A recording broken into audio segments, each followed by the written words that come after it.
নমস্কার। গদি মিডিয়া দেখলে এখন আপনার মনে হবে যে চারদিকে দুর্ধর্ষ সব জিনিস ঘটছে, খালি বাঙালির ওপর কোথাও কোনো অত্যাচার তেমন হচ্ছে না।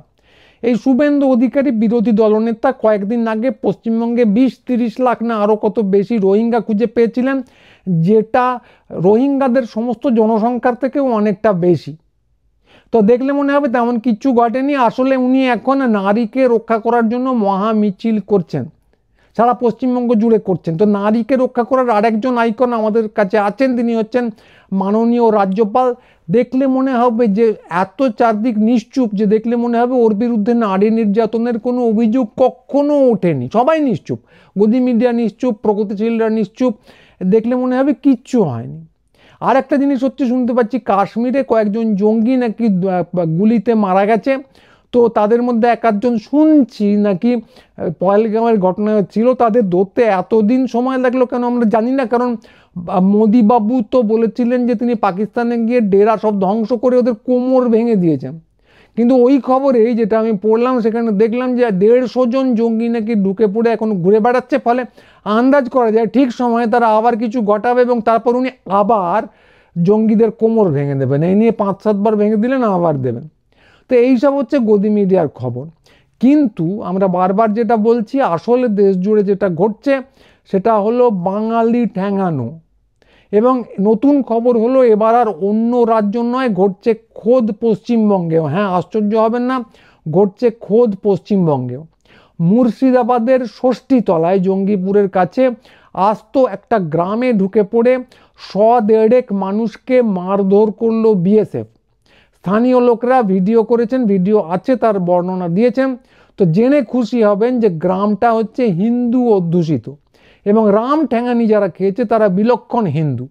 তো বিএসএফ এতদিন ধরে অন্য রাজ্য থেকে বাঙালি ধরে এনে বেআইনিভাবে পেলোডারে তুলে ছুঁড়ে ফেলছিল বাংলাদেশে। তো কথা হচ্ছে, সারা দেশে যখন করছে, পশ্চিমবঙ্গেই বা করবে না কেন? পশ্চিমবঙ্গেও তো একই প্রধানমন্ত্রী। তো কি হয়েছে সে নিয়ে বেশি কথা আর বলবো না। এসডি নিউজ নামে একটা চ্যানেল, ওখান থেকে লাইভ করেছে। সে ভিডিওটা পুরোটা নয়, একটু কেটে ছেঁটে দেখাবো। আমি নিয়েছি বাংলা পক্ষর পেজ থেকে, সেটা প্রথমে দেখুন। ঘড়ি কাটা ঠিক 8:30টার সময় মিঠিপুর গ্রাম পঞ্চায়েতের ষষ্ঠীতলাতে 50-এর অধিক মানুষকে হঠাৎ করে সাডেনলি বিএসএফের অত্যাচার শুরু হয়েছে এবং এখানকার অধিবাসীদের বিভিন্ন হিউম্যান পার্টসে আঘাত করেছে এবং তারা ইতিমধ্যেই জঙ্গিপুর এসডি হাসপাতালে ভর্তিরত অবস্থায় রয়েছে এবং কিছু এখনো বাড়ির পাশেই রয়েছে। সমস্ত দর্শক মণ্ডলী আপনারা দেখতে পাচ্ছেন, একদম হইচই কাণ্ড রঘুনাথগঞ্জ 2 নম্বর ব্লকের মিঠিপুর অঞ্চল ষষ্ঠীতলাতে বিএসএফ এর অত্যাচার আমরা রাতেই দেখতে পেলাম। বর্ডার সিকিউরিটি ফোর্স যেখানে 0 পয়েন্টে থাকার কথা, যে বিএসএফ ভারতীয় নাগরিকদের নিরাপত্তার জন্য সর্বদাই টহল থাকে, সেই বিএসএফ এর দ্বারা অত্যাচারিত হয়েছে নাগরিকরা। কেন? এই প্রশ্ন খোঁজে আমরা চলে এসেছি, আমরা কথা বলার চেষ্টা করব। বলছিলাম যে কটার সময় ঘটনা ঘটেছে? বিএসএফ কি 8:30 দিকে? 8:45 বাজে। আচ্ছা, 8:45 বাজে সেলুনে দাড়ি কাটতে গেছিলাম। হ্যাঁ, 5 জন বিএসএফ এসে একদিন আমার কাটা হয়েছে, আমাকে দুবারই মেরেছে, খুলিয়ে দিয়েছে, থাকতে পারছি না, এখানে মেরেছে। আমরা কি 2 নম্বরই করছি, গরু পাস করছি, সেই সাধারণ মানুষকে মারবে? আমি খেটে খাই, দাড়ি কাটতে গেছি, তারপরে আমি খুব মারার পর হচ্ছে, মারার পর আমাকে ফেলেছে, মেরে ফেলেছে আমাকে, দেখেন আমার খুলে গেছে, এই যে মেরেছে। 2 নম্বরই পাস করছে, আমরা সাধারণ মানুষ, আমরা দোকান চালাচ্ছে ও, এই যে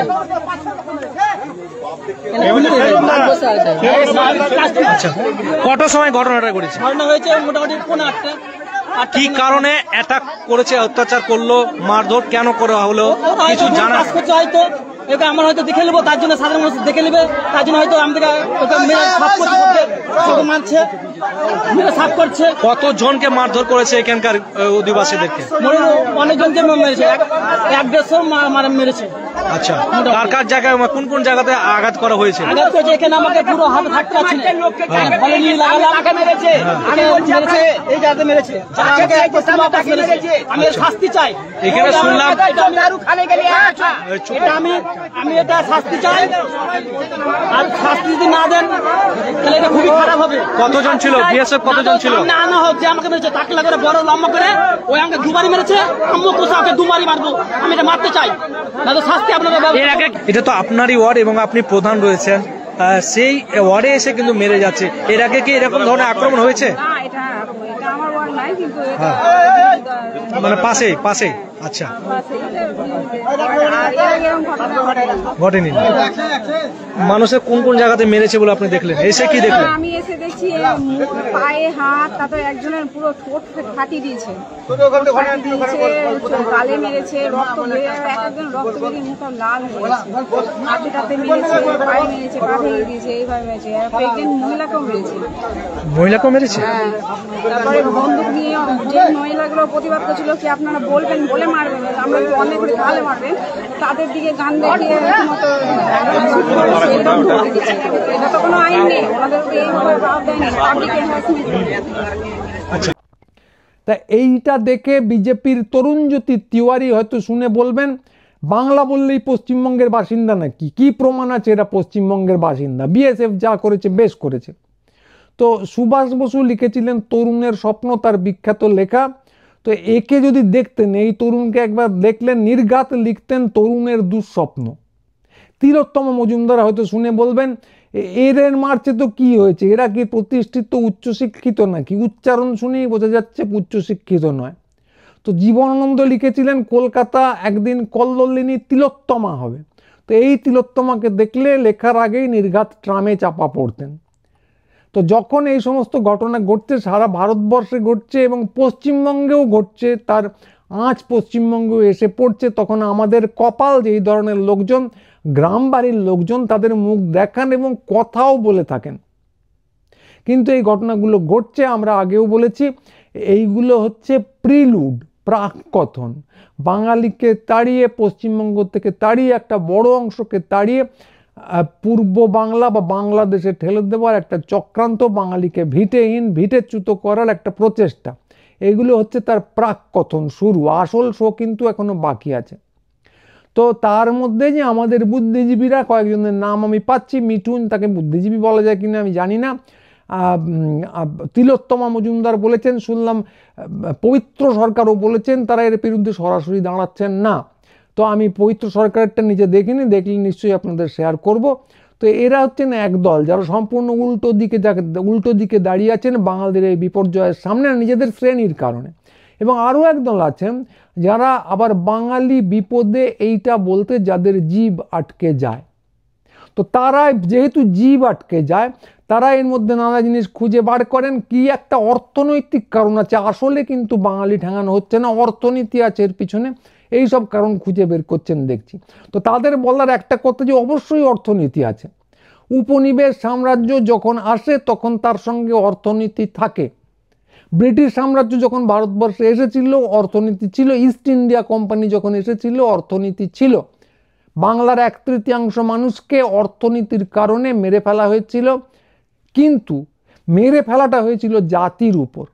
বাঙালি জাতির উপর আক্রমণ হচ্ছে, 1/3 লোক মন্বন্তরে মরে গেল, এটা নিয়ে আপনি বলবেন না, ঘাড় ঘুরিয়ে বলবেন যে এর পিছনে কিন্তু একটা অর্থনীতি আছে, কথাটার কোনো মানে নেই, ওটা গা বাঁচানো বিশ্বাসঘাতকতা। একইভাবে যদি ধরুন হোচিমিন, অনেকের খুব প্রিয় নেতা হোচিমিন, বলতেন এই যে আমেরিকার সঙ্গে সংঘর্ষ, এটার পিছনে কিন্তু একটা আসলে অর্থনীতি আছে। আমি বাপু তাই জাতি নিয়ে কিছু বলবো না, আমি শুধু বলবো অর্থনীতি বলে মরাল গ্রিবাটি ঘুরিয়ে অন্যদিকে বসে রইলেন সুন্দরী হাঁসের মতো, তাহলে কিন্তু মুক্তি টুক্তি কিছু হতো না। উনি সেটা করেননি, কারণ ওটা হতো বিশ্বাসঘাতকতা। তো বাঙালি বুদ্ধিজীবীরা যার পিছনে, এটার পিছনে কিন্তু আসলে অর্থনীতি আছে, জাতির উপর আক্রমণ নয়, এইসব খুঁজে বার করছেন। তারা বস্তুত জাতির বিরুদ্ধে বিশ্বাসঘাতকতা করছেন, যেমন করেছিল মির্জাফর এবং বিভীষণ বাঙালির লোকগাথার অংশ হয়ে আছে, আপনারাও থাকবেন। তো এরা নিজেদের কাজ করুন, বিভীষণ হন, মির্জাফর হন, যা খুশি হন, নিজেদের কাজ করুন, গদি মিডিয়া নিজেদের কাজ করুক। আমাদেরও পরিষ্কার বলতে হবে এই সময় দাঁড়িয়ে যে কার্যত এই যে কেন্দ্রীয় বাহিনী যারা এখন সীমান্তের 50 কিলোমিটার অবধি জমিদারি চালাতে পারে, এরা কার্যত হিন্দিস্তানের লেঠেলে পরিণত হয়েছে। ধরুন দিল্লিতে একটা লোককে ধরা হলো, বেআইনিভাবে ধরা হলো, তাকে ডিটেনশন ক্যাম্পে পাঠানো হলো, এবার সে তো ম্যাজিকের মতো উড়ে বাংলাদেশে চলে গেল না। আমি যদি আপনি যদি বিএসএফকে গিয়ে বলি দেখো এই লোকটা বাংলাদেশি, একে একটু বাংলাদেশে পাঠিয়ে দিন, বিএসএফ কি শুনবে? শুনবে না। অর্থাৎ একটা নিখুঁত প্রসেস, একটা পদ্ধতি তৈরি করা হয়েছে, ওখানে ধরা হবে, চুপি চুপি বিএসএফকে দেওয়া হবে এবং বিএসএফ তাদের বাংলাদেশে পাঠিয়ে দেবে বা অত্যাচার করবে, কিছু একটা করবে। এর একটা পদ্ধতি তৈরি হয়েছে, যা পদ্ধতিটার বিশদ আমরা একেবারেই জানি না, কিন্তু এই নিয়ে তদন্ত হওয়া দরকার। কিন্তু এই নিয়ে কোনো সন্দেহ নেই যে একটা পদ্ধতি তৈরি হয়েছে। রাষ্ট্রযন্ত্র, বিজেপি শাসিত রাষ্ট্রযন্ত্র বাঙালিদের দেশচ্যুত ভিটেচ্যুত করার জন্য একটা ঐক্যবদ্ধভাবে কাজ করে চলেছে। একটা যন্ত্র যেমন, একটা বাদ্যযন্ত্রের যেমন নানা তার নানা সুরে বেজে একটা ঐক্যতান তৈরি করে, একইভাবে এরা যেটা করছে সেটা খুব পরিষ্কার, একটা অংশ ধরছে, আরেকটা অংশ পাঠাচ্ছে, একটা ঐক্যতান তৈরি হচ্ছে। এই রাষ্ট্রযন্ত্রের একটা অংশ হিসেবে বিএসএফ অতি অবশ্যই কাজ করছে। এরা হিন্দিস্তানের লেঠেলে পরিণত হয়েছে, বাঙালি বিদ্বেষ এদের রন্ধ্রে রন্ধ্রে। তো কথাটা খুব পরিষ্কার যে এরা এসেছিল নাকি গরু পাচার আটকাতে, কিন্তু নিজেরাই এখন বিশেষজ্ঞ হয়ে গেছে কি করে মানুষ পাচার করা যায়। ফলে আগে কিন্তু এদের ঠেকানো দরকার, খুব জরুরি ব্যাপার হচ্ছে এদেরকে ঠেকানো। কারণ রক্ষকই যখন ভক্ষক হয়ে যায় তার থেকে বিপজ্জনক আর কিছু নেই। ঠাকুর পরিবারের এক বিখ্যাত লোক বলেছিলেন যে ম্যালেরিয়া ঠেকাবে কুইনিন, কিন্তু কুইনিন ঠেকাবে কে? অর্থাৎ যদি ওষুধেই বিষ থাকে তার থেকে বাবা ম্যালেরিয়া হওয়া ভালো। তো ফলে কথাটা হচ্ছে যে এদেরকেই এখন ঠেকানো দরকার, বাঙালির আশু কর্তব্য তাই। অনেক বুদ্ধিজীবী বলবেন না, তারা অর্থনীতি খুঁজে বেরোবেন, এর মধ্যে অর্থনীতি আছে, কেউ অস্বীকার করছে না, কিন্তু আক্রান্ত হলো জাতি। গদি মিডিয়া তো দেখাবেই না, তারা সম্পূর্ণরূপে বিকিয়ে গেছে, এদের উপর ভরসা করবেন না। ছোট চ্যানেল দেখুন, আমাদের সঙ্গে থাকুন, গুরুচণ্ডালী সাবস্ক্রাইব করুন। হ্যাঁ, 9 তারিখ মনে করিয়ে দিই, কলেজ স্ট্রিটে ত্রিপুরা হিতসাধিনী সভাঘরে আমরা একটা রাখি বন্ধন করছি বই প্রকাশের অনুষ্ঠানের সঙ্গে সঙ্গে, অবশ্যই আসবেন। 3 সূর্য সেন স্ট্রিট, আমাদের দোকানের সামনেও আসতে পারেন, যেটা পুটিরামের উল্টো দিকে। তো অতি অবশ্যই আসবেন। আমি ব্যক্তিগতভাবে থাকবো না, কিন্তু আপনাদের সঙ্গে আমাদের লোকজনের দেখা হবে, সরাসরি দেখা হবে, কথা হবে যদি আসেন।